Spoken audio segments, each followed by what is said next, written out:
Welcome back to the channel. Today we're talking about renters struggling to get into the market, and 7% of Canada's population now consists of temporary residents. Canadian renters are struggling right now, and I'm sure you probably have heard this in the media or on social media.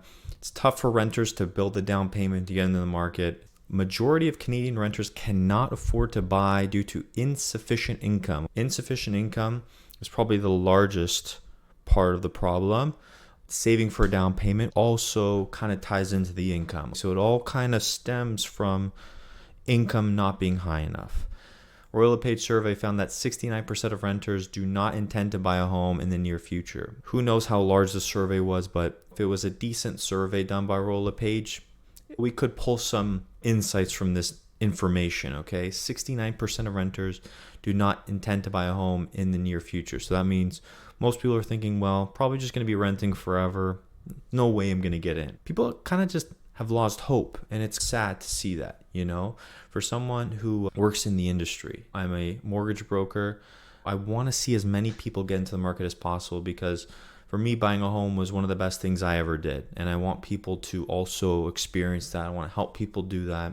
Seeing this stuff for me, it's kind of like, it's painful, it's sad, and I don't like to see it, and I want to try to help people, right? The biggest barrier to home ownership for those who want to buy is accumulating enough funds for down payment, okay? Saving up for down payment is not easy, right? Sometimes it requires saving up about 100 grand, about 200 grand, especially in today's market around Toronto. Nearly 1/3, 29% of renters considered buying a home before signing their current lease, but 41% cited a lack of sufficient down payment as the reason for them renting instead.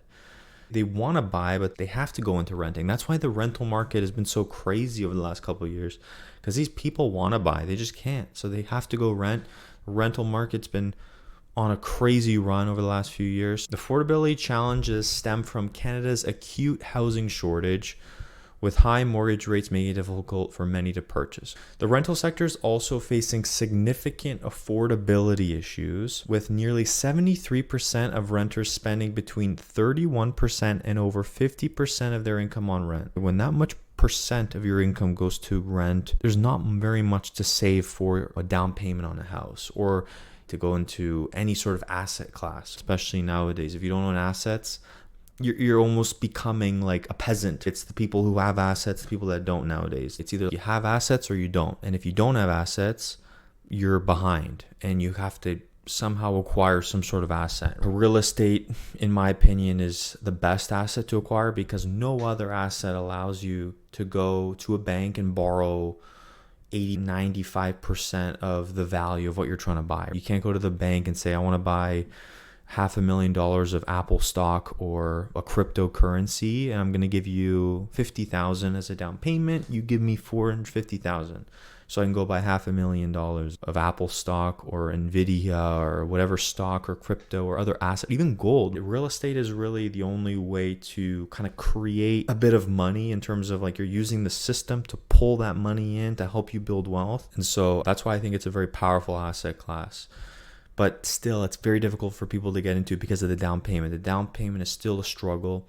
However, there is one option. If a lot of people know about this, but there's an option that my brokerage actually does offer. It's called Arboro, right? And I can post more details about it below. If you want to ask me about it, we can set up a call. Reach out to me as well to learn more about it. But essentially what they'll do is if you can come up with at least 5% of the down payment in certain areas, this company will actually help you get the, let's say that 15% or that 10%, whatever's left to get you to 20% to get into that house, right? Now, obviously they do take ownership. So whenever you do sell the property, they have to take their 10, 15%, right? But at least you're getting into the house. You're getting into the asset. You're owning the asset, at least partially. And owning the asset partially is better than owning no assets, right? Because you have to build. I think it's a really good program. If you want more information, ask me about it. The rental sector is also facing significant affordability issues. Nearly 73% of renters spending between 31% and over 50% income. The Bank of Canada's recent cut may help some renters become owners by lowering the threshold to qualify for a mortgage, but it could also increase competition and put pressure on property values. It's not a great situation for people. I hope things get better in terms of people's income, in terms of people's ability to save. I have faith, okay? I can see the light at the end of the tunnel. I think it's there. But some days I'm just like, I hope, some days it doesn't feel like that light's coming, but I do think it is coming for people. The other big point is that 7% of Canada's population now consists of temporary residents. This is a pretty significant stat. When you think about almost 10% of our population consists of temporary residents, that's a pretty concerning statistic. The government's planning to set targets for temporary residents for the first time. This marks a shift in policy and approach to managing the influx of temporary residents.